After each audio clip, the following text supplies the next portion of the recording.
not launched, but they are the real rockets, and lucky for us, we get on one display. Now this Atlas right here, this shiny one right here, I'm afraid that's not real. That's the one made out of fiberglass. But take a look around. A lot of firsts happened out of the cave. This is where our very first satellites launched, like Telstar, not just now like Ventures. Our first communication satellites and our first manned space program all started at Cape Canaveral Air Force Station. When you look on the map, Cape Canaveral Air Force Station, Kennedy Space Center is right up against it, and the Cape is due east. Well, follow me over here to this rocket right here, the Redstone rocket. Cape Canaveral Air Force Station was the eastern long-range proving ground for rockets. We have all rocket Mate, Matador, Polaris, out of submarine, and this engine was out of silos were all being tested out of the Cape. Wow. Further on ground is a human German scientist has surrendered in the United States. They were working out west. They outgrew that very quickly. The reason we started in Cape Canaveral, not just because it's a perfect geographical location. You could launch over the Atlantic Ocean. There wasn't a lot of population here. We already had launch pads, a different launch pad for every single rocket. But the real reason is because Britain gave us permission to put tracking stations along the Bahama Islands.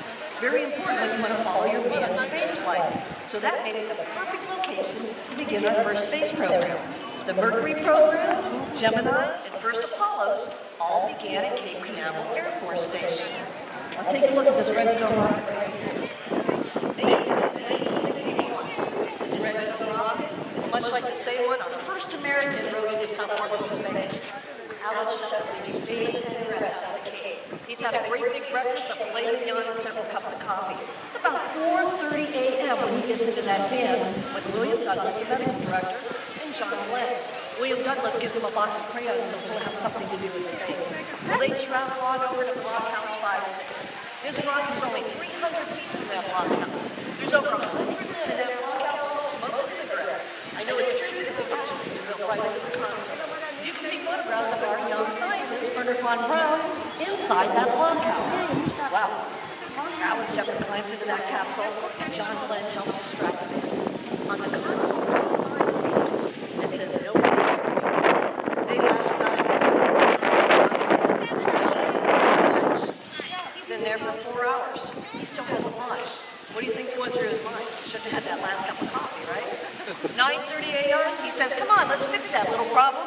Let's light this candle, and up he goes. 115 miles up. That flight only took about 15 minutes and 20 seconds. But think about this. Yuri Gagarin had already orbited the Earth a whole month beforehand. He and the monkey astronaut had already flown, and neither one of them were telling Alan Shepard anything about what that flight might be like. Would he survive? Could he swallow? Would they ever recover the capsule? Everything went great, and we followed 2 months later with Gus Grissom, proving we could put a man into suborbital space and return him safely.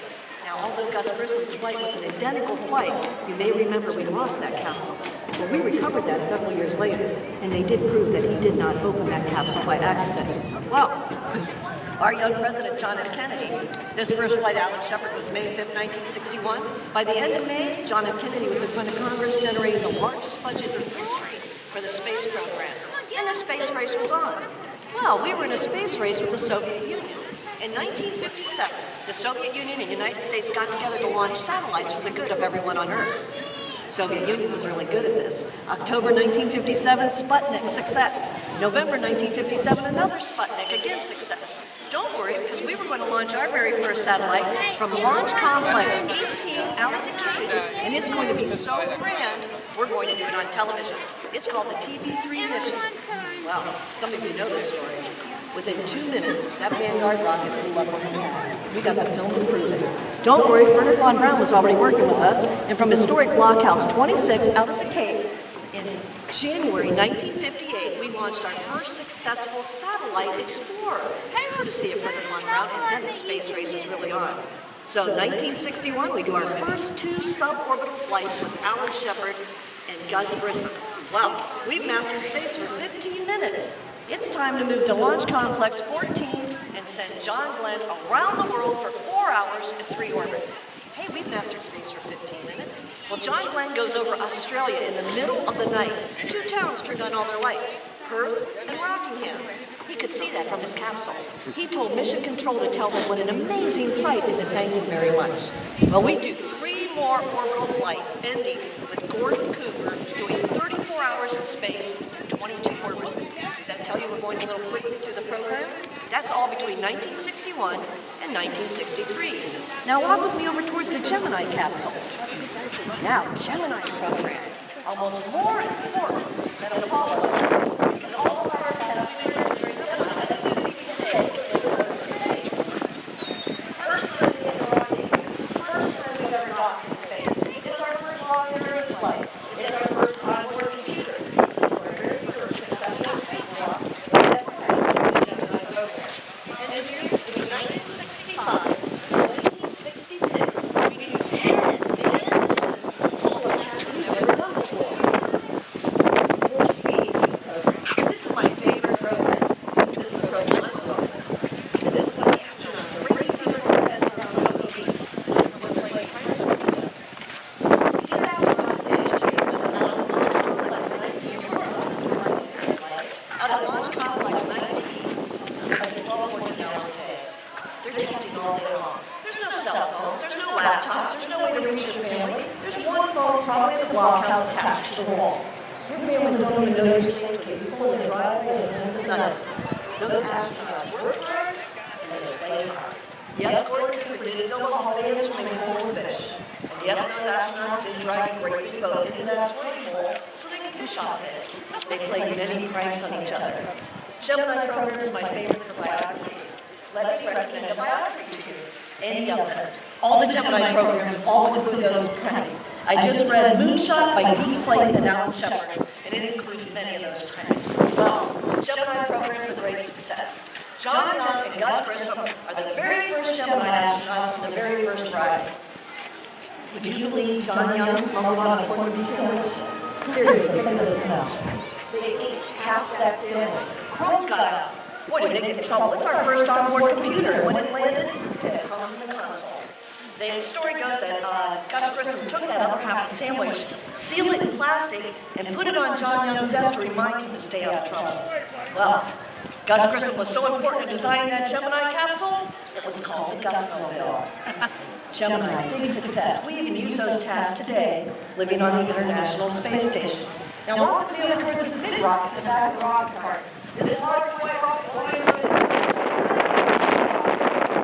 Now, in case you turn south, raise the nose of the back.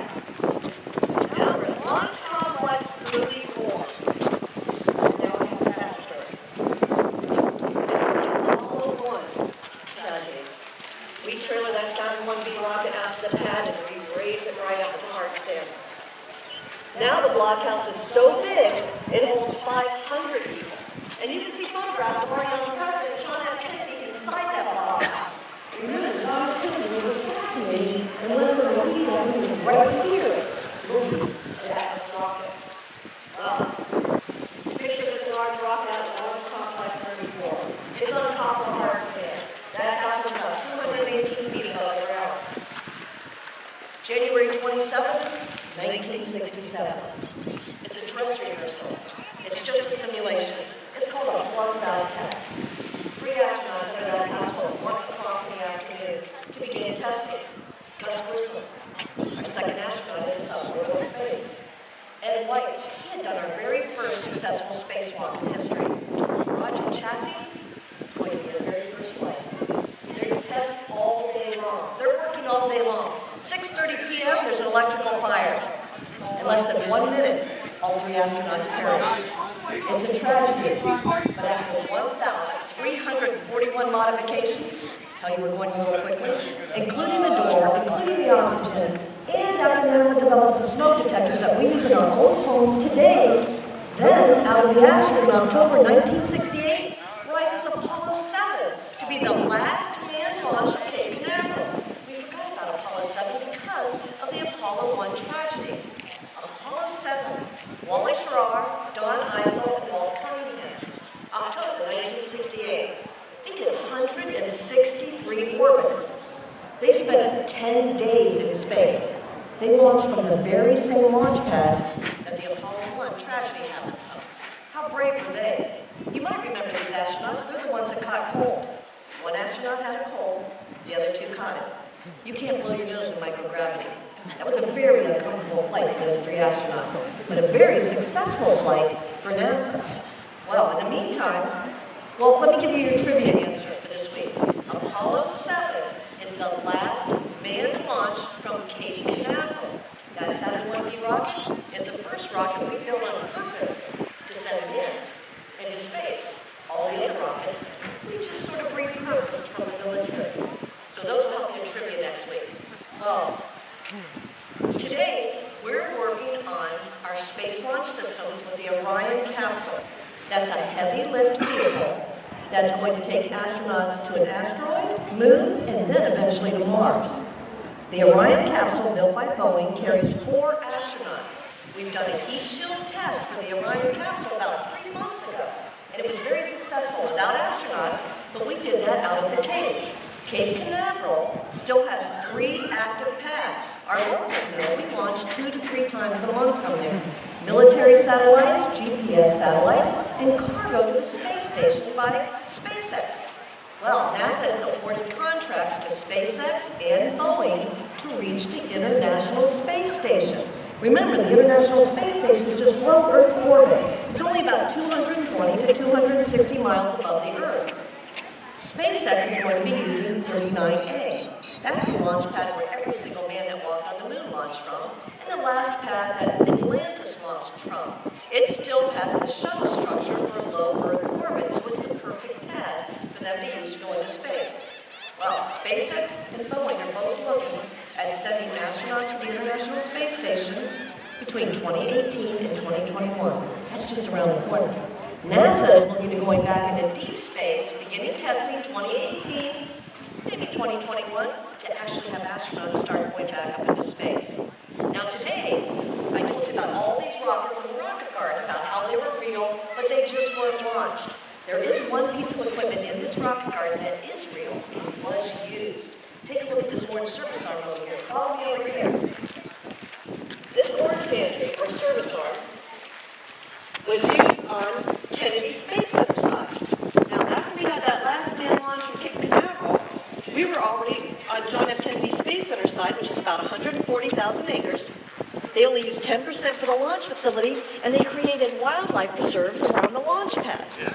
Well, now the minimum safe distance, you'll see it on your bus ride today, the vehicle assembly building. That's where we can integrate and stack those rockets vertically inside that building now, carried on a mobile launch platform with a crawler transporter out to the launch pad.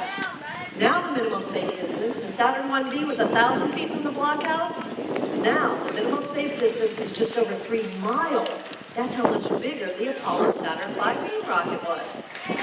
This gantry was at 39A for the Apollo 8 and Apollo 11.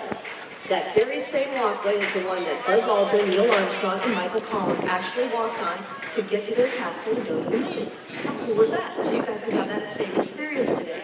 We also have another real piece of equipment here today. We have many real pieces of equipment. Take a look at that orange external tank over there. That's a replica. But inside that building is the real spaceship Atlantis. They even left some space dust on it, so you'll be able to believe it's a real spaceship. It opens with a movie that's about 12 minutes long. It makes locals and astronauts cry. And then it's 3 floors around a real spaceship Atlantis. Over 66 interactive computer simulators and virtual reality games. On the first floor, shuttle launch experience. It won't flip you upside down, but it is designed by the astronauts, so you'll know what it's like to be launched into space. We have an astronaut here today. It's our honor and pleasure to have Ken Cameron, shuttle astronaut. And if you look down this alley right here, you'll see the astronaut counter right there off to the right. He'll be there at 11 o'clock and 3 o'clock, and it is included in your ticket. If you miss those times, he'll be in the space shop. That's right in the center of this park here, between 4 and 4:30 this afternoon up on the 7th floor. Take a look at this little building before you leave today. That early space exploration building, that's where the real Mercury mission control room is. There's even a lunar lander you can sit in there and take photographs. Now, if you have any questions today, I'll be happy to answer them for you. I'd like to thank you all for being with us today. Keep your eyes on us. We launch about 3 times a month, and we're looking to go back into deep space very soon. For you guys that are looking for internships and jobs, nasa.gov. Internships, scholarships, jobs. There's 100 agencies in 33 states in the United States working to put astronauts into space right now. There's 5 commercial companies, SpaceX, Orbital Sciences, Sierra Nevada, X-Corp, Virgin Galactic, all working to take astronauts to low Earth orbit. 15 countries work on the International Space Station. There's going to be a boom in the space industry in the next 10 years, and you guys can be in on it. If you have any questions today, I'll be happy to answer them for you. Have a wonderful time today. I guess you don't have to worry about being too hot today. Enjoy yourself, and thanks for being here. Thank you. My pleasure. Thanks for being here.